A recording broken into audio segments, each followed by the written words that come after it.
నేను నీ శాసనములను అనుసరించుచున్నాను. ప్రభువా, నేను నీ శాసనములను అనుసరిస్తున్నాను. నీ శాసనములను అనుసరిస్తే గర్వం నాలో ఉండదు. నీ శాసనములను అనుసరిస్తే అహంకారం నాలో ఉండదు. నీ శాసనములను అనుసరిస్తే లోకానుసారమైన చెడు లక్షణాలు నాలో అవలంబించుకుని నేను బ్రతకను ప్రభువా. ఎందుకంటే నీ శాసనాలు నన్ను వేలతాయి, నీ శాసనాలు నన్ను నడిపిస్తాయి. ఇంకా ఏం చెప్తున్నాడు? నా మీదకి రాకుండా నిందను తిరస్కారమును తొలగింపుము.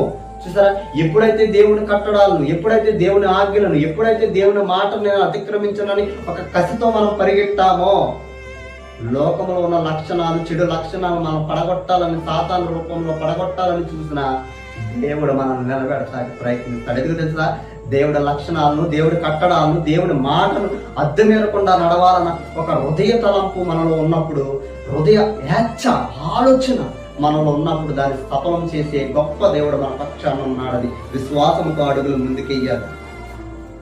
ఎందుకు మనిషిలా